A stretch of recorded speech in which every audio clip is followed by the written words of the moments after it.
Olá, queria dar boas-vindas às pessoas que estão assistindo aqui a mais uma atividade da quarta Mostra de Cinema Contemporâneo do Nordeste. Meu nome é João Paulo Barreto, crítico de cinema e jornalista do Jornal à Tarde, aqui de Salvador, Bahia. É com uma grande honra que eu venho aqui apresentar a Masterclass, que será ministrada pelo crítico de cinema Marcelo Iqueda, professor de cinema. Eu estou com a biografia aqui do Marcelo, eu vou pedir licença para frisar uns principais tópicos dessa biografia tão rica. Marcelo Iqueda é professor do curso de Cinema e Audiovisual da Universidade Federal do Ceará, UFC, doutor em Comunicação pela UFPE, Federal de Pernambuco. Marcelo é autor de 10 livros sobre cinema, entre eles Cinema de Garagem, 2011, lançado em 2011, escrito em parceria com Delane Lima. Cinema brasileiro, a partir da retomada, lançado em 2015. O cinema independente brasileiro e contemporâneo, em 50 filmes, foi lançado ano passado, tenho ele aqui em mãos, no exemplar. Marcelo atua como crítico de cinema, é filiado à Abracine e à Acessine, e mantém o site cinecasunofilia.com desde 2004. Como curador, Marcelo atuou na Mostra do Filme Livre, Festival de Brasília do Cinema Brasileiro, Mostra de Cinema de Gostoso, Rio Grande do Norte, Circuito Penedo de Cinema na Alagoas, entre outros. Também organizou as mostras de cinema de garagem da Caixa Cultural em 2012 e Dragão do Mar em 2014. Cine Nordeste, a Caixa Cultural Ceará em 2017 e o Cineclube Cine Caolho 2013 e 2014, além do Cine Rebucetei em 2017. Marcelo também atuou em júris de diversos festivais de cinema no país e em comissões de seleção de projetos audiovisuais. Como realizador, assinou roteiro e direção de diversos curtas-metragens, entre os quais É Hoje, 2006, Eu Te Amo, 2007, Carta de um Jovem Suicida, 2008, O Homem que Virou Armário, 2015, O Brado Retumbante, de 2017, e o recente Impávido Colosso, lançado em 2018, sendo que esses dois últimos eles foram co-dirigidos com o Fábio Rogério. Eu volto a frisar que é uma honra, como profissional da crítica, como jornalista, conversar com o Marcelo, apresentar essa Masterclass, e sem mais delongas, eu vou chamar aqui o Marcelo, só que antes eu preciso só falar um pouco da mostra CCN, a quarta mostra de cinema contemporâneo do Nordeste. Ela tem um apoio financeiro do Estado da Bahia, através da Secretaria de Cultura, da Fundação Cultural do Estado da Bahia, a FUNSEB, pelo programa Aldir Blanc, via Lei Aldir Blanc, que é direcionada pela Secretaria Especial de Cultura do Ministério do Turismo, Governo Federal. Bom, sem mais delongas, eu vou dividir aqui a tela com o Marcelo. Marcelo, bem-vindo, muito obrigado mais uma vez. O Gessé Patrício, organizador da mostra, quando ele me telefonou há pouco mais de 2 semanas falando desse convite, eu fiquei bastante feliz por poder trocar essa ideia contigo. Passo agora a palavra para você e a gente volta a conversar ainda, porém, saliento novamente essa necessidade de poder dividir essa tela contigo nesse evento da Mostra CCN. Boa tarde ou bom dia ou boa noite, né? Porque eu não sei exatamente agora, com a internet a gente não sabe exatamente o horário que as pessoas acessam, né? Então boa tarde, bom dia, boa noite a todos e todas.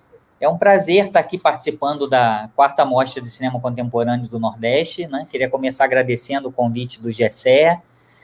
É muito bacana ter uma mostra de cinema em Feira de Santana, né? No interior da Bahia.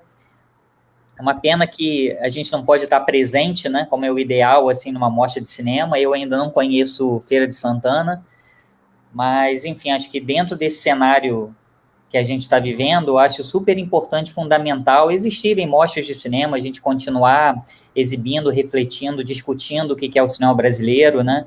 Eu acho, então, essa mostra muito importante, principalmente para pensar os desafios, né, as perspectivas do cinema do Nordeste, né? E é um prazer estar aqui também com o João Paulo, né, dividindo aqui essa conversa, né. Eu queria começar até falando um pouco da minha própria trajetória pessoal, como que o meu percurso também está ligado a isso, né. Eu sou nascido e criado no Rio de Janeiro, eu sou do Rio, e eu me mudei para o Nordeste, eu fui para Fortaleza em 2010. Eu fui aprovado no concurso para professor do curso de cinema da Universidade Federal do Ceará, em 2010 era a primeira turma do curso de cinema, o curso estava sendo criado. Então, na época, eu trabalhava na Ancine, era do Rio, mas eu então me mudei do Rio para Fortaleza. O Rio já estava no início desse processo bem complicado, assim, de transformações por causa da Copa, das Olimpíadas, né? E, para mim, o Nordeste, assim, era uma outra perspectiva, assim, pessoal e profissional. Então, desde 2010, eu estou morando em Fortaleza. Isso mudou muito a minha vida, sabe? Porque, a partir de então, eu passei a perceber melhor, assim, o que é o Nordeste, assim, né? E até como eu digo no título dessa palestra, os Nordestes, né? Porque a nossa ignorância, a minha, pelo menos, né? Mas, assim, em geral, né, de quem é do Rio e São Paulo, em relação ao que é o Brasil, de fato, o que é o Nordeste, é muito grande, né? E aí eu fui percebendo, né? Eu estou num percurso, na verdade, de conhecer melhor o Nordeste, né? Os Nordestes, né? Porque, né, são muitas culturas, são muitos estados, né? Então, também essa ideia do Nordeste, né? Então, são vários Nordestes também que se escondem e se revelam, né, por trás desse Nordeste. Então, tá sendo um percurso também de descoberta, de aprendizado, assim, né, muito rico, assim, para mim, do que é o Nordeste. E aí, desde então, na universidade, eu comecei a conhecer, né, o Nordeste, andar, ir para os lugares, conversar com as pessoas, né, circular, e fui, então, adensando outras camadas do que é o Nordeste. E até na minha própria pesquisa acadêmica na universidade, né, eu sempre pesquisei, meu trabalho de pesquisa é o cinema brasileiro, o cinema de garagem, né, que o João chegou a apresentar aí, então sempre foi o cinema fora dos centros, o cinema não hegemônico. Então eu comecei na minha própria pesquisa acadêmica, também mergulhar mais, assim, sobre o que é o cinema realizado no Nordeste, né. E é curioso, porque, assim, o cinema realizado no Nordeste, acho que durante muito tempo, se a gente pegar aí, mesmo os anos 60, os anos 70, né, o cinema novo, muitas vezes esse cinema era gestado no Rio e São Paulo, né, e realizado no Nordeste, né? Muitos cineastas do Rio e São Paulo iam para o Nordeste filmar o Nordeste, né? Ou então, um cineasta do Nordeste, para que ele pudesse filmar o Nordeste, ele teria que ir para o Rio e São Paulo e lá montar um projeto de produção para então ele voltar para o Nordeste e filmar a partir de uma empresa produtora sediada no Rio, né? É o caso, por exemplo, típico do Glauber Rocha, né? Que é do interior da Bahia, de Vitória da Conquista, né? E ele foi para o Rio para fazer, né? Para gestar os filmes realizados no Nordeste, né? Então, sempre tem esse percurso, né? E aí, em meados dos anos 90, né, nessa ideia do cinema da retomada, começou, então, a surgir um conjunto de filmes, né, sendo realizados no Nordeste, né, de fato, por nordestinos e por empresas e tal, sediadas no Nordeste, né. Eu acho que esse já é um outro momento, né.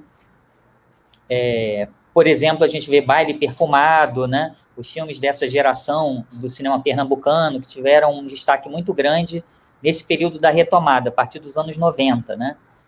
Mas mesmo nesse período, né, a partir aí de meados dos anos 90, o cinema do Nordeste ainda era muito, assim, concentrado em Recife, né? Quando se fala, assim, de cinema do Nordeste, a primeira referência que a gente acaba tendo é o cinema de Recife, né? Dessa geração, como eu estava falando, do Lírio Ferreira, do Paulo Caldas, né, do Cláudio Assis, Marcelo Gomes, Adelina Pontual, né, esse grupo que teve uma importância fundamental, né, no cinema pernambucano desse período, né, e depois teve uma nova geração nos anos 2000, né, logo em seguida, que tem o Marcelo Pedroso, Marcelo Lordelo, Tião, Léo Laca, né, e também outros cineastas de uma geração intermediária, como o próprio Kleber Mendonça Filho, Camilo Cavalcante.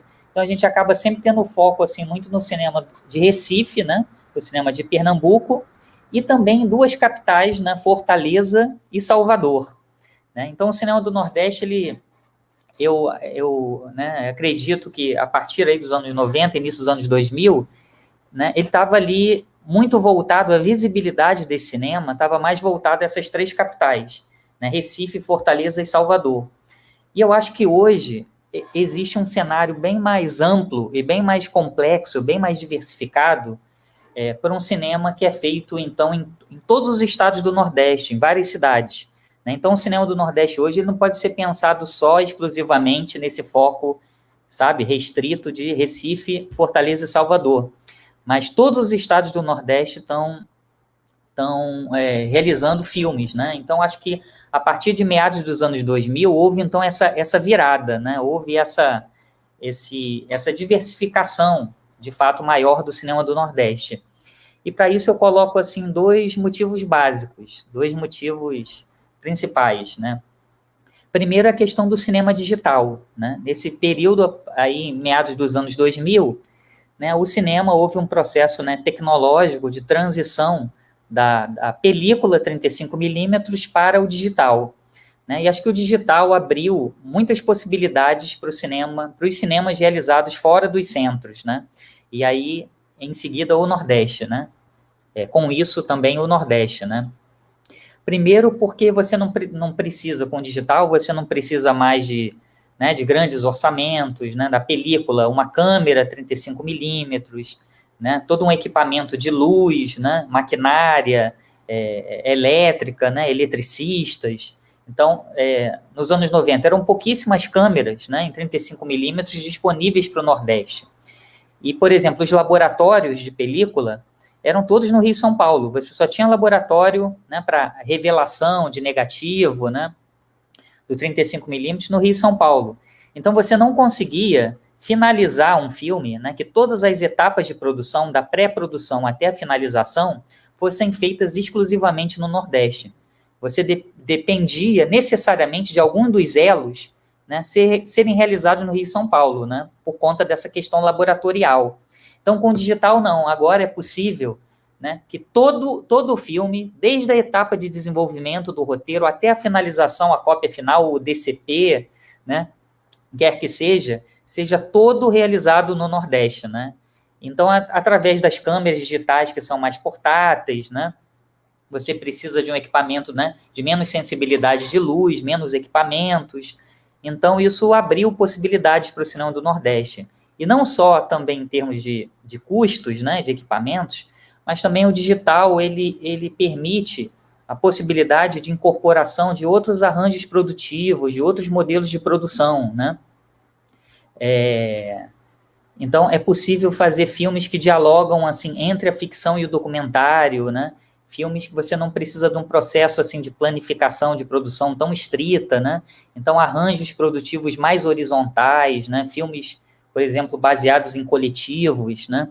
Então, o digital também, além dessa questão do custo, da acessibilidade dos equipamentos, ele também possibilitou a diversificação dos modos de fazer cinema, né? Dos arranjos produtivos, da composição das equipes, dos processos de realização dos filmes, né?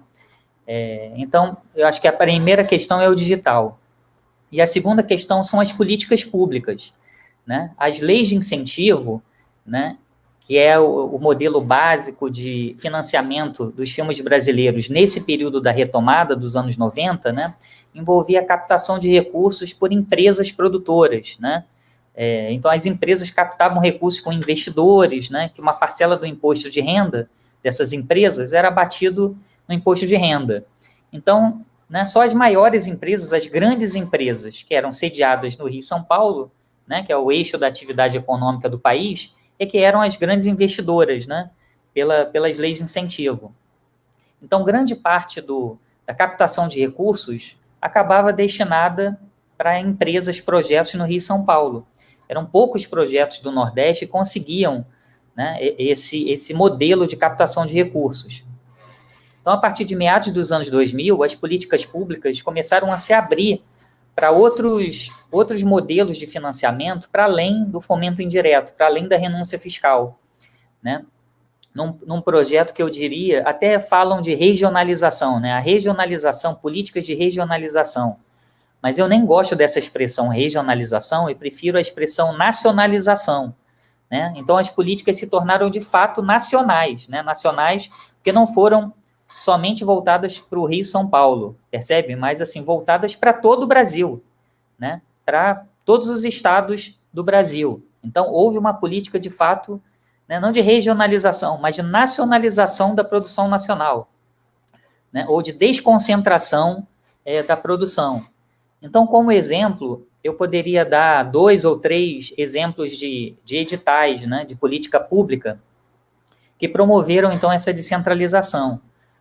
O primeiro deles é o DocTV, né, que é um edital de produção independente de documentários de média-metragem para as grades da televisão pública, né? Então, esse edital previa a realização de documentários exibidos na TV aberta, né? E esse edital teve uma inovação que ele previa pelo menos uma obra, um projeto realizado em cada estado do Brasil. Então, cada unidade federativa, cada estado do Brasil realizava pelo menos um projeto. Então, isso permitiu que todos os estados do Brasil, né, muitos deles que não tinham tradição de ter editais, né, pudessem, então, realizar documentários, então, que mostrassem outros modos de ser, outras possibilidades, né? O Brasil é tão grande, tem várias culturas, né? Então, houve... É muito interessante o modelo de política pública realmente descentralizado, né? Que promovesse, então, filmes em todos os lugares do Brasil, e esses documentários exibidos na TV aberta, né? Na TV Brasil, uma TV pública, mostravam, então, né, os diferentes Brasis, né? Outras possibilidades de ver, de fato, as questões do país, né? Então, esse foi um modelo de política pública muito interessante. Alguns anos depois, a Ancine também estruturou um edital chamado de arranjos regionais, que são editais de co-investimentos regionais. Ou seja, a Ancine, ela complementa com recursos os editais dos estados e municípios. Então, por exemplo, no Nordeste, a cada real aportado pelo governo do estado ou município para realizar o seu edital local, a Ancine entrava com R$3. Então, triplicava, né, o investimento de cada estado e município. Isso foi muito importante porque fez com que estados que não tinham editais, nunca realizaram anteriormente editais audiovisuais, pudessem realizar, por conta desse complemento da Ancine, né? Então, por exemplo, Alagoas teve os seus primeiros editais de audiovisual, o Rio Grande do Norte, né, falando do Nordeste. E sem falar também, por exemplo, estados da região Norte, o Amapá, por exemplo, teve seu primeiro edital de audiovisual, né? Então, isso foi muito importante, essa parceria da Ancine complementando os editais estaduais e municipais. Na Paraíba, por exemplo, o primeiro edital realizado tanto pelo governo do estado da Paraíba quanto pela prefeitura de João Pessoa, com essa complementação da Ancine, permitiu a realização de, acho que, 7 ou 8 longas-metragens. Então, nunca na Paraíba você teve, num período próximo, a realização de tantos filmes ao mesmo tempo, né? E aí esses filmes foram exibidos, e até teve uma sessão no Festa Aruanda, que se falou, assim, da primavera do cinema paraibano, assim, os críticos ficaram impressionados, assim, com a quantidade de filmes, assim, tão inventivos, né? Como Sol Alegria, do Tavinho Teixeira, Estrangeiro, do Edson Lemos Acatoy, né? Vários outros, A Noite Amarela, do Ramon Porto Mota, Desvio, do... esqueci o nome do realizador, tem vários filmes, né, que foram realizados nesse período, né? Então mostra né, o desenvolvimento do cinema do Nordeste segundo também essas diretrizes da Ancine, né? Então acho que o cinema digital, e Arthur Lins, agora eu lembrei, o Desvio, feito pelo Arthur Lins, né, que vem de um coletivo Filmes a Granel, né, que é um coletivo assim, muito bacana que surgiu da Paraíba, né, Carlos Dowling, o próprio Tavinho Teixeira, Arthur Lins, né, Bertrand Lira, Ana Bárbara, né, fizeram parte desse coletivo Filmes a Granel, né, e o Arthur Lins fez esse longa, O Desvio, com recursos da Ancine. Então, acho que o cinema digital e as políticas públicas, né, foram assim, 2 elementos base de ampliação dessa cena. E, em seguida, eu coloco outros 2, eu acho que tem outros 2 também complementares, que é o surgimento das universidades de cinema e de festivais de cinema, né? Com as universidades, nesse período, a partir aí dos anos 2000, surgiram também várias universidades de cinema, muitas delas públicas, né? Em vários estados do Nordeste, em vários locais do Nordeste, né? Os cursos de cinema no país também eram muito assim, Rio, São Paulo e Brasília, né? A USP e a UNB, são os 3 cursos mais tradicionais, né? E a partir dos anos 2000, com o Reúne, né, que foi um programa do Ministério da Educação no governo Lula, que previu a descentralização das universidades federais em todo o Brasil. Então, começaram a surgir, ampliar os cursos, né, nas universidades do Nordeste. E aí, a partir disso, surgiram vários cursos de cinema, de audiovisual, em várias universidades. Então, por exemplo, a UFPE, né, você vê, Pernambuco, Recife, mesmo com toda essa cena consolidada, você não tinha um curso de cinema, um curso numa universidade de cinema, né? Isso foi só na década de 2000, né? Na UFPB, João Pessoa, na UFC, no Ceará, onde eu contei, né, que eu me mudei e vim, então, do Rio para o Nordeste, né, que é o sentido, a princípio, oposto, né, porque tem essa ideia desse êxodo rural, né, essa trajetória, a princípio, do Nordeste para os centros, né? Então, você vê que eu me desloquei do centro para o Nordeste, né? Então, é interessante ver também agora os movimentos são de mão dupla, né? Não é só do movimento da dita periferia para o centro. Então, essa relação de centro e periferia vai se desestabilizando, né? Com esses fluxos e com esses movimentos, né? A UFRB, né? Falando da Bahia, Bahia tem várias universidades de cinema, né? Tem a UFBA, né? Tem a UFRB, tem a UESB, tem a UNEB, né? O sudoeste da Bahia, tem várias universidades, né?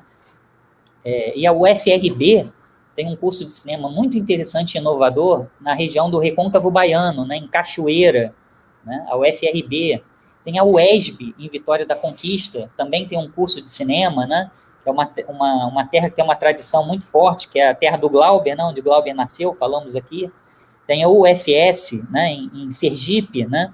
Então, tem vários cursos de cinema, vocês veem em várias universidades do país, né, em que você tem, então, uma formação, porque tem cursos livres. Por exemplo, aqui em Fortaleza, teve o Dragão do Mar, que teve uma contribuição muito importante na formação, mas são cursos livres, né? Então, um curso de um ente, estado, município, aí muda o governo, muda o governador, muda o prefeito, aí acaba com a escola, muda o perfil, né? Então, uma universidade federal, você tem, de fato, um perfil estável, né?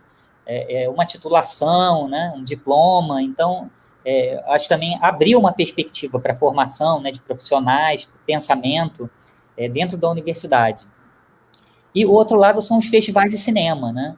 Eu acho que os festivais de cinema contribuíram para essa ideia, para a disseminação de outros valores do cinema brasileiro, não só do cinema brasileiro, mas que pudessem ser vistos outros filmes, né? E também desse trânsito entre realizadores, né?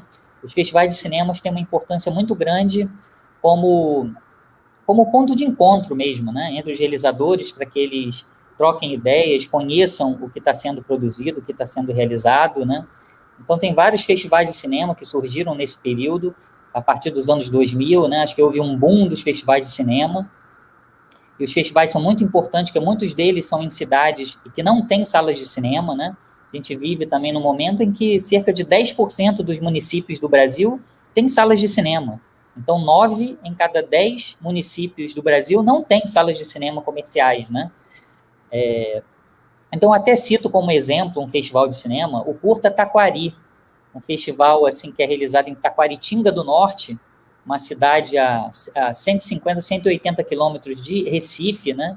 No agreste pernambucano, no interior de Pernambuco, e que esse festival, quando eu fui ao Curta Taquari, a primeira vez em 2016, até para exibir um curta meu, que foi O Homem que Virou Armário, isso abriu na minha cabeça um leque de possibilidades para a produção que é realizada no interior do Nordeste, né? A gente estava falando desse cenário, assim, diversificado que a produção do Nordeste hoje envolve. Então, um aspecto que também me interessa muito, assim, que eu estou começando a pesquisar, exatamente essa produção que acontece no interior do Nordeste, que é muito rica e também muito pouco estudada.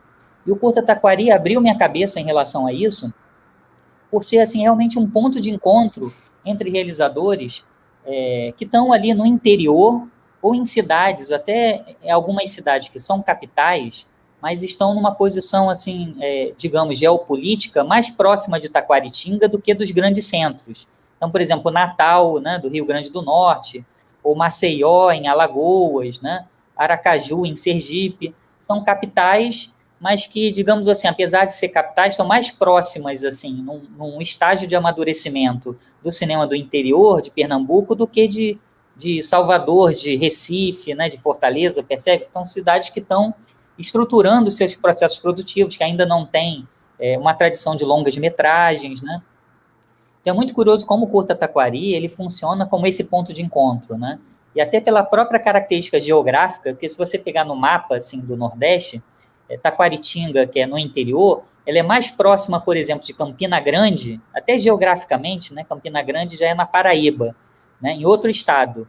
Mas Taquaritinga é mais próxima de Campina Grande do que de Recife, né? Que é dentro de Pernambuco. Então, essa lógica, sabe, dos estados, o cinema pernambucano, o cinema paraibano, o cinema baiano, quando a gente vai, então, para o interior e estuda essa geopolítica, né, essas relações de vizinhança ou de comunidades, né, são formadas não só por essas unidades federativas, sabe, por essa noção física, geográfica, né, dos estados. Então, o cinema do interior de Pernambuco, ele não se, né, ele está mais distante do cinema de Recife do que do cinema da Paraíba, do Rio Grande do Norte, né? Então, percebem? Então, essa ideia da comunidade das vizinhanças vão sendo estabelecidas para além dessa ideia dos estados, das unidades federativas, né? Que às vezes a própria política pública define, né? Então, o governo do estado de Pernambuco é o edital para Pernambuco, mas os arranjos locais, muitas vezes, vão para além dessas fronteiras definidas, né, pela geografia física, né? Então, tem vários exemplos dessa produção no interior dos estados, sabe, que me interessa muito. Um exemplo é o cinema do Taciano Valério, um realizador que vive entre Pernambuco e a Paraíba. Então, ele vive numa região de trânsito entre várias cidades de Pernambuco e a Paraíba. Então, ele viveu um período em Serra Talhada, depois em Campina Grande, depois em Garanhuns, em Caruaru, né? Só que é curioso que todas essas cidades que ele está em trânsito sempre são em interiores, nunca entre capitais. Então, ele está ali entre a Paraíba e Pernambuco, mas sempre no interior, né? Mas, ao mesmo tempo, o interior, né, esse interior vai sendo diversificado, né? Que é uma coisa que eu vou falar um pouco mais à frente até. Mas o Taciano Valério é curioso como, então, ele desenvolveu 3 filmes, que é a chamada Trilogia Cinza, né, que é composta de Onde Borges Tudo Vê, de 2012, Ferrolho, de 2013, e Pingo d'Água, de 2014, entre essas cidades, né, entre cidades do interior de Pernambuco e da Paraíba. Então, uma região, ele está ali em trânsito, em fluxo, mas em interiores, né, em interiores. E é curioso pensar como o cinema do Taciano Valério, então, ele coloca outras possibilidades para o cinema do interior do Nordeste, sabe? Porque quando a gente pensa também o interior e o Nordeste, geralmente a representação, né, do Nordeste esteve há muito tempo ligado a essa ideia do regionalismo clássico, né, da literatura regionalista dos anos 30, que é essa ideia também da seca, da caatinga, do cangaço, do sertão, né? E hoje, a representação dos espaços do Nordeste, com essa diversificação, ela está se ampliando muito. Até porque o interior do Nordeste não é mais aquele interior, sabe, rural, né? Ou essa ideia, assim, daquele interior, sabe, recôndito, puro, intocado da civilização, sabe? Como essa ideia do interior como símbolo de refúgio dos valores da civilização urbana, né? Desse conflito entre interior e capital, como se fosse um paralelo entre o rural versus o urbano. Não, né? Porque o interior, então, vem se diversificando, se complexificando, né? Então, esses filmes também mostram outras camadas do que é a vida no interior do Nordeste, né? Porque o Nordeste também tem cidades grandes, né? Tem cidades, por exemplo, Campina Grande, na Paraíba, Caruaru, em Pernambuco, ou mesmo Feira de Santana, aí na Bahia, né? ou Vitória da Conquista, são cidades grandes, são metrópoles, né? Que têm problemas de violência urbana, tem problemas como qualquer grande cidade, né? Muitos desses problemas, como, né, engarrafamento, transporte urbano, violência urbana, etc. e tal, né? Então, vários desses filmes também tocam em questões urbanas da cidade e refletem, né, esses desafios também, né, esses desafios das transformações que o Nordeste brasileiro e o interior do Nordeste vem passando nos últimos 10, 20 anos, né. Então, acho interessante como, sabe, esses filmes mostram, então, outros valores para além desse modelo do regionalismo clássico, né, e como existe um cenário muito, muito amplo e muito fértil no interior do Nordeste, né. Eu citei aqui vários casos e exemplos, né, mas pegando a própria Bahia, né, você tem vários filmes sendo realizados no interior.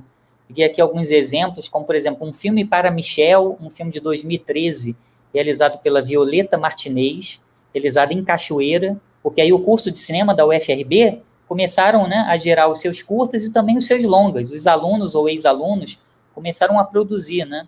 Como, por exemplo, Café com Canela, né, o filme do Ari Rosa e da Glenda Nicásio, que teve uma projeção muito grande por ter sido exibido no Festival de Brasília, né? Então, um filme produzido no interior do Nordeste, feito ali por ex-alunos de um curso de cinema da UFRB, percebe? Então, todas essas transformações que a gente vem falando a partir do cinema digital, foi feito ali por um arranjo produtivo local e exibido no Festival de Brasília, o mais importante, mais tradicional festival de cinema do Brasil, né?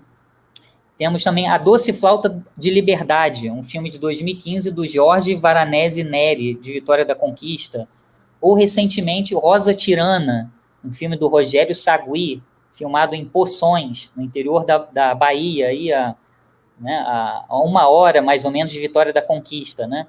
Foi um filme exibido agora na Mostra de Tiradentes, né?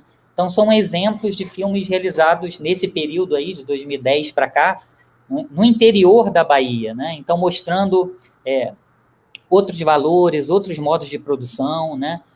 Outros olhares sobre o cinema do Nordeste, né? Bom, então acho que a princípio eu ficaria por aqui, né? Eu combinei com o João que eu iria fazer uma fala mais ou menos de uns 25, 30 minutos, eu já falei por 30 minutos, e aí eu vou abrir um pouco para o João, para as observações dele, para a partir dessas provocações que eu lancei inicialmente, para a gente, né, a partir disso, ter um intercâmbio. Eu fui criando mentalmente uma linha narrativa assim de perguntas que eu poderia abordar, mas foram tantas e eu acabei me focando em uma lembrança afetiva minha em relação ao panorama de cinema, o festival aqui em Salvador, quando eu comecei a mergulhar a partir de 2009, 2010, mais profundamente no cinema feito no Nordeste de curtas-metragens. Foi o que me atraiu bastante assim a conhecer. E aí, ao ler o seu livro, que é esse de 50 filmes brasileiros, eu acabei focando nesses filmes feitos no Nordeste e para me preparar para relembrar mais os títulos, eu reli os textos focados nos filmes feitos aqui no Nordeste. Recentemente eu reli os textos, desde quando eu peguei o livro. E aí, isso que você falou, dos investimentos que foram acontecendo a partir dos anos 2000, de 2 décadas atrás, né, de 2003 em diante, que foi justamente criando um novo leque do cinema feito aqui no Nordeste, com a abertura das universidades, a descentralização dos centros de ensino do Nordeste e a abertura dos cursos de cinema também no interior dos estados, foram criando essa geração, né? Em janeiro do ano passado, quando Sertânia foi exibido em Tiradentes, eu entrevistei o Geraldo Sarna e ele falou um pouco sobre essa questão de que quando ele filmava no sertão nordestino e ele precisava revelar o filme, precisava ir para o centro do sudestino, para o negativo voltar e ele ter acesso àquelas imagens. E ele me falou que ele preferia não ver. O Eduardo Scorel às vezes perguntava se ele queria ver aquelas imagens, ele falou que não, ele preferia esperar para a montagem para ele não ser contaminado por aquela imagem e acabar sendo influenciado por aquilo. E aí, Marcelo, quando você falou dessa mudança para o digital, é bem pontual essa fala do Geraldo por conta dessa forma de fazer cinema. Nos anos 80, aqui na Bahia, a geração Super 8, com Paula Ribeiro, com Fernando Bellens, com Edgar Navarro e outros nomes, foram mudando um pouco esse acesso.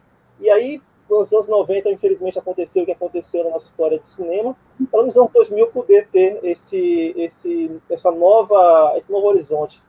Eu fiz esse preâmbulo para te perguntar, Marcelo, sobre essa evolução do cinema feito no Nordeste. Eu foquei na Bahia por ser o estado em que eu tenho mais familiaridade com as obras e até por acesso também a elas. Hoje, obviamente, isso não conta tanto quanto a internet, porém, anteriormente me permitia ter maior acesso pela Sala Volta da Silveira, exibir mostras aqui, o Quartas Baianas, que acontecia aqui na Sala Volta da Silveira, permitia ter acesso a isso mais rapidamente.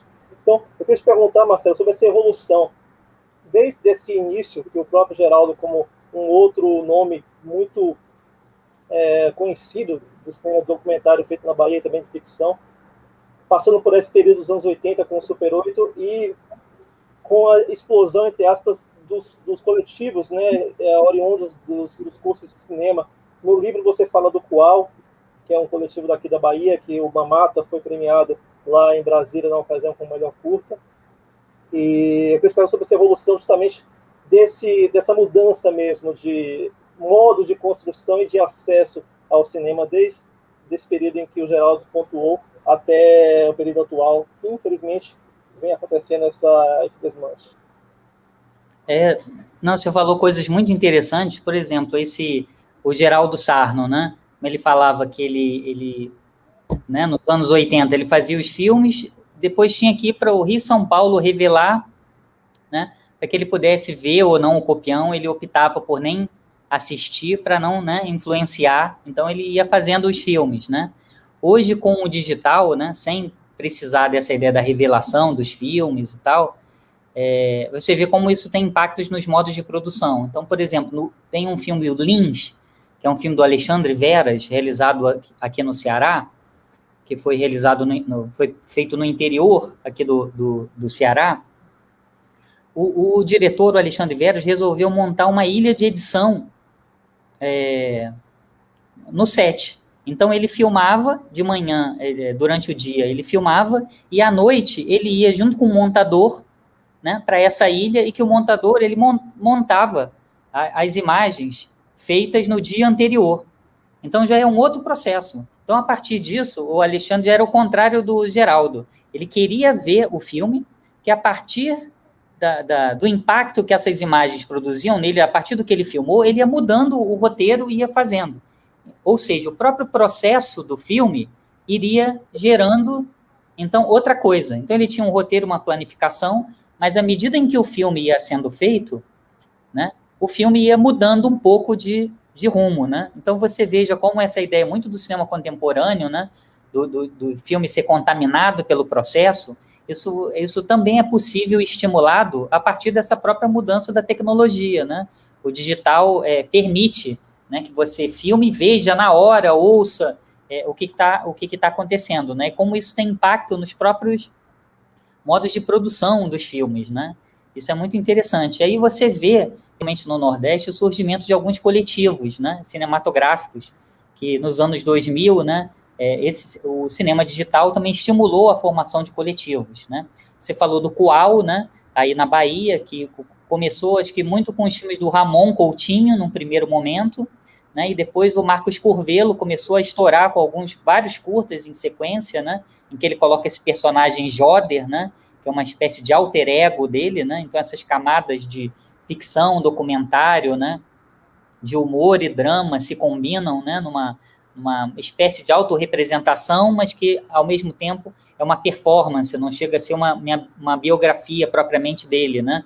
Filmes como Neandertais, Ótimo Amarelo, né, Uma Mata, que você citou, Joderismo, né, a Destruição do Planeta Live, até o longa Eu, Empresa, né, que foi feito agora, esse ano, né, o Marcos Curvelo, com o Leon Sampaio, que é outro o cineasta também que estudou nesse curso de cinema de Cachoeira, né, e já tinha feito também um longa-metragem chamado Gente Bonita, né, um documentário em que ele, meio aos moldes do Pacific, do Marcelo Pedroso, ele faz uma representação dos camarotes, né, do Carnaval da Bahia, mas um filme de arquivo feito com imagens filmadas pelos próprios frequentadores desses camarotes, né? Então ele faz um documentário sobre um público ali que ele propriamente não tem muita adesão, né, mas a partir de imagens produzidas pelas próprias pessoas que estão ali, não filmadas pela equipe, né? Então, é curioso, assim, esses arranjos. E outro coletivo também é o Alumbramento, né? Um coletivo de Fortaleza que também teve tiveram vários dos seus filmes exibidos com destaque em festivais no Brasil, no exterior, né? Talvez o principal deles seja o Estrada para Ítaca, um filme realizado em 2010 por 4 diretores, né? Que é o Luiz e o Ricardo Prete, Guto Parente e Pedro Diógenes, que se revezavam em todas as funções de produção. Então, você não tinha essa hierarquia do diretor de fotografia, do técnico de som, do diretor de arte, dos atores. Não, eram 4 artistas que se revezavam em todas as funções de produção. Então, eles eram os roteiristas, os diretores, os fotógrafos, faziam o som. Inclusive, eram atores dos seus próprios filmes, apesar de ninguém ser ator, assim, ator profissional, ter feito escola de dramaturgia e tal, mas eles também eram os atores dos seus próprios filmes. Percebe? Então, como isso também coloca outros arranjos, outras possibilidades produtivas para o cinema do Nordeste, né? Um filme realizado em Fortaleza, e depois eles fizeram outros filmes com os punhos cerrados, né, que foram exibidos em festivais de destaque como Roterdã, como Locarno, né? É curioso como essa produção também, em alguns casos, tem viajado, né? Uma produção que começa assim radicalmente independente, né? E que começa a viajar para festivais internacionais, né? Então, outro exemplo é o A Noite Amarela, um filme que eu já citei aqui também, do Ramon Porto Mota, né? Que é realizado em Campina Grande, no interior da Paraíba, né, por esse coletivo, por esse grupo chamado Vermelho Profundo, que estabeleceu uma pesquisa muito interessante desse diálogo com o cinema de gênero, né, mais propriamente com terror, com suspense ou terror.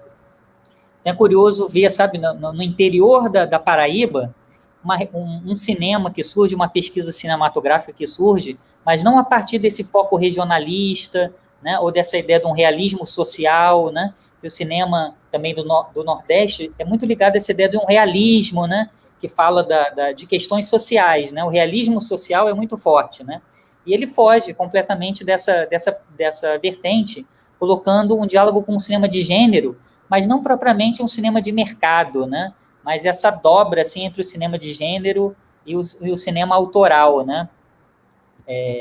Então é curioso, né? Assim, outras camadas, como esses filmes colocam outras camadas. O A Noite Amarela, feito pelo Ramon, foi exibido no Festival de Roterdã, né? Falando desse paralelo. E é curioso que, apesar de ser um filme de cinema de gênero e tal, né? Ele, ao mesmo tempo, é curioso que eu escrevi um texto, está até aí nesse livro que você citou, é um dos filmes que eu incluí nesse meu livro, eu falo de como esse filme, curiosamente, fala do que é Campina Grande, né? Também por meio de recursos sutis, o filme também ele não deixa de representar o que é Campina Grande, sabe? Os desafios de viver numa cidade, Campina Grande, que é isso, que não é essa cidade rural, os desafios de uma juventude, né? De uma cidade do interior do Nordeste, né? Mas que, ao mesmo tempo, tem, agora com a internet, está todo mundo conectado, então que tem também valores urbanos, sabe? Tem outras perspectivas, né? E, Marcelo, eu queria abordar um pouco, além da produção de cinema, nesta masterclass sua sobre o cinema do Nordeste, um pouco da evolução, vamos colocar essa expressão, a saída, que você, além de cinema, você também é cineasta. Você também tem na tua bagagem de trabalho dentro do audiovisual o fazer cinema. Eu fiz uma pesquisa recente junto com o Rafael Carvalho, um projeto que vai ter como centro Rafael Carvalho, professor de cinema, professor de comunicação do curso da UNEB de jornalismo, e também tem um doutorado muito pertinente sobre crítica de cinema. E a gente fez uma pesquisa sobre o João Carlos Sampaio, um crítico saudoso daqui da Bahia, que faleceu em 2014, e durante o acesso aos textos que o João escreveu, a gente se deparou com diversos momentos em que ele fala um pouco da crítica de cinema e também do fazer cinema. E aí, nessa quarta edição da Mostra de Cinema Contemporâneo, um dos pontos que eu também pesquisei para o evento era sobre o Walter da Silveira, na abordagem do fazer cinema, da observância da crítica em relação ao fazer. E aí isso disparou um gatilho, assim, a gente te perguntar sobre críticos de cinema que abordam, que ultrapassam essa barreira para o fazer cinema. Você, como um exemplo desses profissionais, a gente pode citar outros, o próprio Kleber Mendonça, que também começou a sua carreira como crítico e depois passou a ser cineasta. Diversas... Me vem a lembrança aqui também, um jornalista de Salvador, o Rony Jorge, que filmou junto com a Paula Alice e o Rodrigo Luna, o Jesse. Ele é jornalista, ele também estudou cinema e também escreve, passou um tempo escrevendo e hoje atua mais na parte da música. A minha pergunta, eu fiz preâmbulo assim, para te perguntar sobre essa mudança, essa saída de um mercado, de um foco para fazer cinema. A construção da crítica, de algum modo, na sua opinião, ela ajuda a criar esses caminhos para o fazer cinema? E só para fechar, me lembrei também do Pablo Vilaça. O Pablo, ele também dirigiu 2 curtas e já tinha uma carreira bem longa já na crítica de cinema. Eu achei ótimo você falar aqui do Walter da Silveira, porque eu até estou lendo nesse momento, é um calhamaço, mas é um livro fantástico, organizado aí pela Cíntia Nogueira, né, professora do UFRB, ó, Walter da Silveira e o cinema moderno no Brasil, né? De pensar essa herança do Walter da Silveira, né? É fundamental, né? Pensar, assim, a história do cinema brasileiro, que é uma coisa, João, que eu venho também pesquisando muito, eu acabei de defender minha tese de doutorado agora, é que a história do cinema brasileiro, ela ainda é muito centrada numa história, assim, de filmes e realizadores, sabe? Você pegar, assim, vários livros de história do cinema, o que é a história do cinema? É como se fosse uma sequência de obras de exceção, né? As obras-primas, né? Os filmes e os cineastas, né? Então, essa ideia do binômio autor-obra, né? É claro que, assim, sem os filmes você não tem cinema e tal, não tem nada, né? Isso é fundamental, mas ao mesmo tempo eu sempre brinco assim, eu falo que é como se os filmes fossem a ponta do iceberg, é a parte que você tem assim visibilidade, mas para que esses filmes sejam feitos, né, para que eles sejam feitos e sejam vistos, existe toda uma estrutura, uma institucionalização, né, que entra ali em direta relação com os filmes. Então a política pública, a crítica cinematográfica, os festivais de cinema, né, as questões tecnológicas, as universidades. Então, compreender todo esse contexto é fundamental para que a gente tenha uma visão mais ampliada, o que de fato é a história do cinema, né? Então, vocês veem que eu estou falando aqui do cinema do Nordeste, mas eu fiz questão de falar também da importância dos festivais de cinema, das universidades, né? Não ficar só fazendo uma sequência de filmes e obras, né? Tentando colocar outras questões, outras camadas e outros aspectos. Então, por exemplo, colocar a importância da crítica cinematográfica, né? Porque o que faz, porque é uma questão, por exemplo, a minha tese tratou exatamente de uma questão assim, como é que tem uma geração aí dos anos 2000, que foi chamada de novíssimo cinema brasileiro, né? Ou de cinema pós-industrial, ou até cinema de garagem, né? Eu coloquei esse termo junto com Delane Lima, uma geração aí que surgiu a partir dos anos 2000, que foi uma geração que começou, assim, às margens dos circuitos de legitimação, né? Começou nas garagens, começou como alternativa, e aos poucos essa geração foi se legitimando, foi se consolidando e foi chegando nos lugares mais institucionalizados desse circuito de legitimação. Então, como é que se dá isso? Como é que filmes, obras, tendências, realizadores que estavam à margem, né, estavam nas garagens, eles passam a ocupar lugares de legitimação? Como é que o Adirley ganha em 2014 o prêmio de melhor filme Branco Sai Preto Fica no Festival de Brasília? Né? Como é que se dá esse percurso, né? Então, não é só por geração em combustão, geração espontânea, sabe? São filmes, obras-primas, que aí ocupam os seus lugares. Mas existe uma série de movimentos, né? E aí eu analiso, na minha tese, analiso as transformações nos modos de produção com digital, as transformações na crítica cinematográfica, né, com a crítica na internet, né, e os festivais de cinema, os novos festivais de cinema, a Mostra de Tiradentes, Panorama na Bahia, Semana dos Realizadores, o Janela de Cinema em Pernambuco, com outros valores curatoriais, né? Então, como houve um circuito que conseguiu dar legitimidade a esses filmes, né? Que adensou essa discussão, esse debate, para fazer com que esses filmes passassem a ser vistos, e esses valores considerados inovadores foram incorporados dentro de um campo, né, cinematográfico de legitimação, a importância dos festivais internacionais, né? Então, acho muito importante para considerar realmente, para a gente falar do que é o cinema brasileiro, de fato, de uma forma mais rica, mais ampla, mais plural, não se ater somente aos filmes e às obras, né? Mas pensar também nesse entorno, né? E daí o papel da crítica eu acho que é fundamental, né? Você estava falando dessa relação de realização, da crítica, né? E a gente pode falar de vários casos de críticos que se tornaram realizadores, né? Na própria Nouvelle Vague francesa, ou no Brasil mesmo, o próprio caso do Glauber, né? Que começou escrevendo, e vários outros, né? Mas eu acho que a crítica tem esse papel fundamental, né, de também lançar questões. A crítica, ela também não é só passiva. A crítica não só vê os filmes e julga se os filmes são bons ou não, né? Mas eu acredito nessa crítica que entra num debate com os filmes, propondo questões, problematizando os filmes, né? Então, a crítica, de uma certa forma, ela também...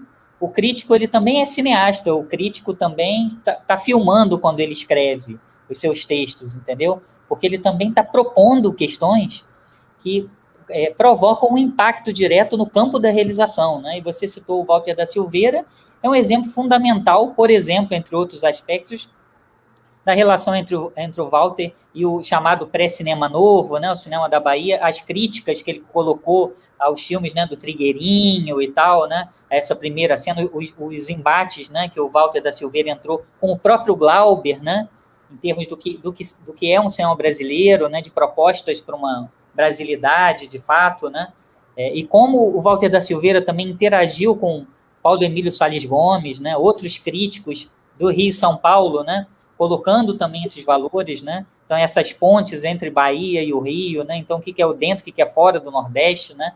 Essas relações de trânsito. Tem uma questão também aqui que eu acabei não falando, é porque hoje, com essas relações de troca, de trânsito, né? Igual eu citei o meu próprio exemplo pessoal, que fui do Rio para Fortaleza e circulo agora em vários... Né? O meu doutorado foi feito na UFPE, então eu fiquei mais de 2 anos morando em Pernambuco, morando em Recife, então já conheci, né, já tive acesso a outras camadas do que é a cultura pernambucana, dessa relação das tensões entre Recife e o interior, né? Então você vê por essas relações de trânsito, que também não são novas, né, mas eu acho que se intensificaram e complexificaram com o fluxo, com a internet, com a velocidade do tempo contemporâneo, que o Nordeste também não é esse lugar também ensimesmado, encapsulado, né? Não existe essa ideia também do Nordeste puro, né? Eu gosto muito dessa ideia das culturas híbridas, sabe? Que o Nestor Garcia Canclini, um teórico, coloca essa ideia das culturas híbridas, que hoje nesse nosso cenário de fluxo, né, o Nordeste também está contaminado pelo Norte, pelo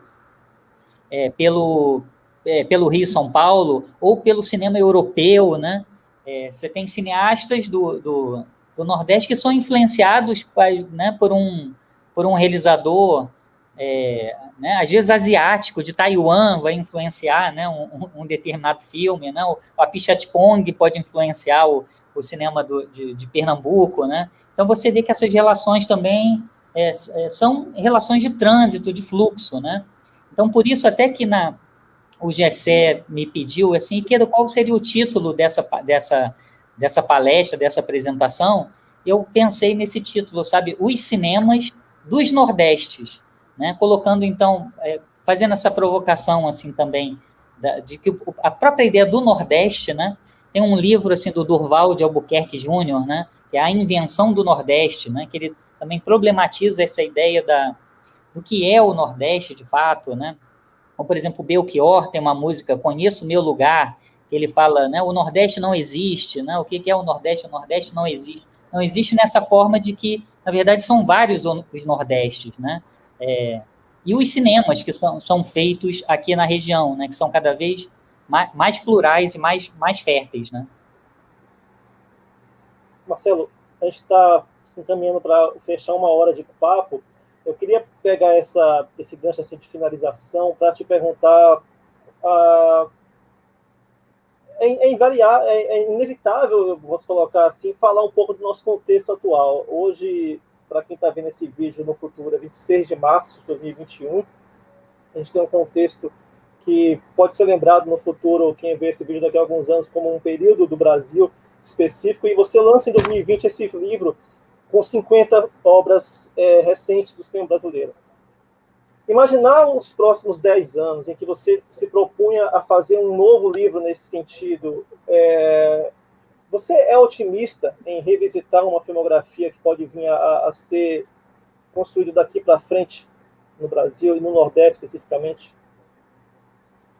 Então, João, você citou esse livro aqui, né? Muito bacana, agradeço, um livro que eu lancei no final do ano passado, né? O Cinema Independente Brasileiro Contemporâneo em 50 Filmes. Eu parto dessa provocação, o livro, assim, começa com essa ideia do cânone, né? Quais são 50 filmes que falam sobre o nosso cinema, né, independente e tal brasileiro? Mas se você pensasse a princípio, desse recorte, assim, dos cânones, né, teria, sei lá, Que Horas Ela Volta, O Som ao Redor, né? Mas a minha provocação foi exatamente abrir esse cânone, né? Então eu pego uma metodologia, assim, própria do cânone, né, uma lista de filmes, né? Mas, entendeu? A ideia não era, assim, colocar os filmes mais importantes, ou os melhores, ou os mais representativos. Tem uma ironia nesse método, né? Que é pegar um método canônico para problematizar o cânone por dentro, né? Então, eu procurei, assim, abrir esse cânone, colocar outros filmes que, a princípio, não estariam incluídos, né? No que se convencionaria chamar de cânone, né? Então, por exemplo, entre esses 50 filmes, eu coloquei 10 curtas-metragens, né, também para problematizar essa ideia. Por que os filmes são só longas-metragens? Então, tem 10 curtas-metragens. E tem curtas, por exemplo, tem um curta de Natal, que é o A Parteira, da Catarina Dulan, né, que foi realizado em Natal, né, que é uma cinematografia considerada periférica, né, dentro do que se convenciona ser o cinema brasileiro. Tem um outro curta, que é o Quando Decidi Ficar, do Maicon Carvalho, realizado em Sousa, uma cidade no interior da Paraíba, né? Então, tem essas provocações, né? Tem esse gesto de inserir esses filmes, né? Também na escrita do cinema brasileiro, né? Esses filmes também fazem parte do nosso cinema independente contemporâneo. E o Nordeste está muito presente nesse livro, né? Vários filmes aqui que eu citei estão aqui nesse livro. Outros curtas, tem Uma Mata, do Marcos Corvelo, do Coal, tem o Europa, do Leonardo Moura Mateus, também um realizador, né, de Fortaleza, fez seus curtas, e fez o primeiro longa dele na Europa, em Portugal, né, o Antônio 123, né? Então, acho que esse livro problematiza também essa ideia do cânone, da escrita, né? E acho que hoje, você, tentando responder mais diretamente essa sua pergunta, eu acho que hoje a gente vive um momento de uma crise, né, uma crise, assim, em geral, né? Uma crise de sociedade, de Brasil, né, do papel da arte, do papel da cultura, né, um momento em que certos grupos minoritários buscam quase criminalizar o papel do artista, né?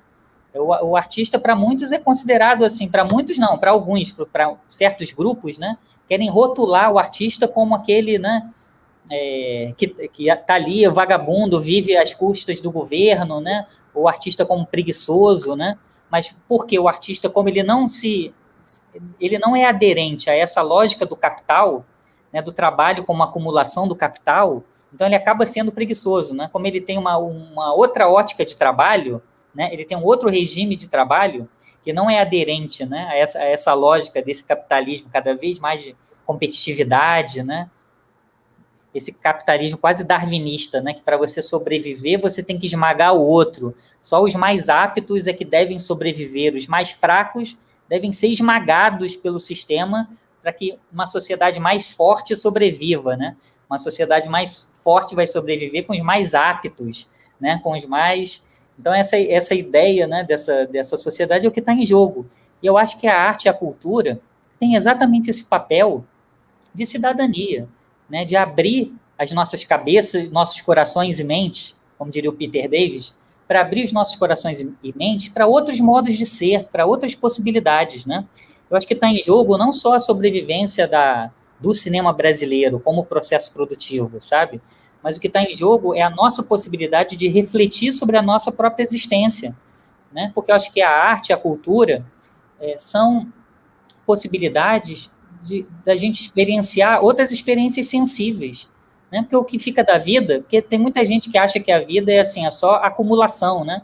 É o trabalho, a acumulação do capital, e que, por conta de um contexto muito cruel, são levadas a acreditar que a vida é isso, e não percebem que a vida, na verdade, é a ampliação da nossa experiência sensível. Eu acho que a arte coloca isso, é a possibilidade de que a gente experimente um outro tempo, um outro espaço, uma outra existência, né? Em que a gente tem acesso, por exemplo, a filmes brasileiros, a filmes de todos os lugares do Brasil, ou ter acesso a filmes iranianos, a filmes, né, um filme do Japão, um filme da Noruega, um filme do Peru, né, da Bolívia, são a possibilidade de experienciar outras culturas, outros modos de ser, que a gente perceba que as outras pessoas são diferentes, né, que nem todo mundo é igual, né, nem todo mundo é obrigado a ter a mesma orientação sexual, a mesma religião, torcer pelo mesmo time de futebol, vestir a mesma marca de roupa, né? Falar das diferenças, de outros modos de ser, né? Fazer com que essas diferenças convivam, né? Então, acho que isso que está em jogo, né? Com a restrição do investimento público, isso cria muitas dificuldades para a produção artística, né? Como é que a gente vai fazer um filme se a gente não pode nem sair de casa, né, nessas circunstâncias que a gente está vivendo? Mas acho que com o digital, com essas possibilidades de baixo custo, eu acho que o cinema, a expressão audiovisual não vai morrer. Ela pode ser atacada, pode sofrer dificuldades, mas ela vai sempre encontrar meios de se renovar, de se renascer. Talvez não da forma ideal, né, não da forma como a gente estava chegando num estágio de desenvolvimento, de amadurecimento nos últimos 10 anos, como eu relatei aqui, mas talvez estava aí na 4ª marcha, agora que estava engatando, né, a gente, mas o nosso processo é esse, a gente dá tantos passos para frente, dá alguns passos para trás, né? Então a gente está num momento assim de nevoeiro, mas certamente eu acho que a arte e a cultura têm um papel fundamental nesse período que a gente está vivendo, né, para nos fazer refletir, né, de uma forma mais ambígua e mais complexa, né, das nossas angústias, dos nossos sonhos, dos nossos projetos, né, e também eu acho que, mesmo com todas essas dificuldades, o audiovisual, como a gente está mostrando aí em várias mostras que estão pipocando, vários filmes, mesmo que sejam de curtas metragens, né, mas a produção audiovisual brasileira continua viva, mais viva do que nunca. E o cinema brasileiro hoje é produzido em todos os estados do país, em todos os cantos do país existe a produção de filmes, né? Ainda tem muitos espaços a avançar, ainda é uma produção elitista, né? Ainda a dominância é da classe média, de brancos, homens, cis, né? Brancos e tal, de classe média, mas eu acho que esse cenário, com essas transformações que a gente apontou, melhorou muito em relação a 20 anos atrás. O cinema brasileiro ainda tem resquícios claros de uma elitização, como a própria sociedade brasileira, isso é claro, mas eu acho que ele já foi muito mais elitista. Se a gente comparar 20 anos atrás, uma esperança é que, assim, se hoje é elitista, há 20 anos atrás era mais. Então, isso nos coloca a perspectiva, será que daqui a 20 anos ser melhor, né? Mas isso depende também dessas lutas, desses embates que estão sendo travados nesse momento histórico. Mas as possibilidades são grandes. Os momentos de crise são os momentos de renovação, né? São os momentos de ruptura, né? E eu acho que existem muitas perspectivas, né, para a expressão, para a realização e para a difusão na arte que está sendo feita hoje no país. Agora, para isso é preciso ter coragem. Tá? Uma coisa também que eu sempre falo e que eu acho também muito importante entre realizadores, críticos, curadores, uma vez me fizeram uma entrevista e perguntaram assim, Ikeda, qual você acha que deve ser a principal qualidade de um crítico, a coisa mais importante de um crítico? E falaram, é conhecer a história do cinema, é saber escrever bem, é saber, né, e tal. Eu falei assim, olha, tudo isso é importante, mas o que eu acho mais importante é a coragem. Se um crítico não tiver coragem, ele vai conhecer a história do cinema, vai saber escrever muito bem, mas, né, para mim o mais importante é a coragem. Então, eu acho que esse é um momento de desafios. E nos momentos de desafios é que a gente vê quem de fato são as pessoas. Os momentos de crise é que, né, as coisas se revelam de fato como elas são. E para enfrentar esse momento é preciso ter energia, né? É preciso não se deixar consumir pelo fracasso, pela impotência, né, que é natural diante desse cenário que a gente vive, mas é preciso, sobretudo, ter coragem para lançar as discussões certas, também nos momentos certos, mas é preciso também não ter medo de levantar as questões e os debates que precisam ser feitos.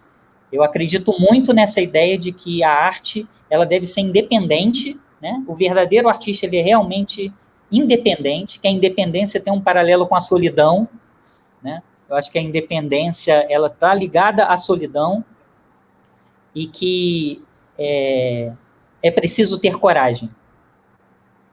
Preciso estar atento e forte, como diria a famosa frase. Exato.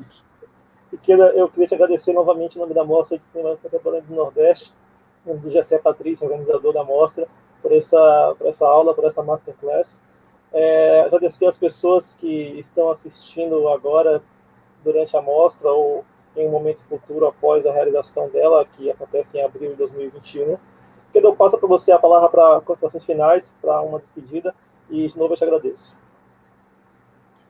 É isso, é saudar a todos, parabéns aí pela mostra de cinema contemporâneo do Nordeste, o Gessé, Patrício, a equipe toda, né? Acho muito importante isso, pensar sobre o cinema no interior do Nordeste, os cinemas do Nordeste, né? E que a gente continue nessa energia, fazendo, criando, se movendo, não se deixando consumir, né, por esse cenário tão angustiante que a gente está vivendo. Muitas vezes a gente, dentro da nossa casa, a gente se sente impotente para fazer alguma coisa. Então, eu acho que esses encontros, sabe, esses movimentos da gente tá falando, tá escrevendo, tá criando, de alguma forma, eu acho fundamental a gente se manter em movimento, sabe? Não se deixar consumir, não se deixar paralisar por isso, né? Que é natural também a gente ficar batido e tal. E às vezes também a gente tem o nosso momento também de reclusão e tal. Mas é que isso também nos realimente para essa energia. A gente tem que continuar, de alguma forma, em movimento. Acredito muito nisso e acredito que essa mostra, iniciativas assim, contribuam exatamente para realimentar, né, nos reenergizar para os desafios tão amplos que a gente tem pela frente. E agradeço aí, João Paulo, pela interlocução, pela conversa aqui, que foi muito, muito agradável. Obrigado, Marcelo. Eu também agradeço bastante. Pessoal, boa tarde, boa noite, bom dia para quem estiver assistindo e até a próxima. A mostra ela continua conferindo aí as atividades, haverá outras, e vida longa ao cinema do Nordeste. Um abraço.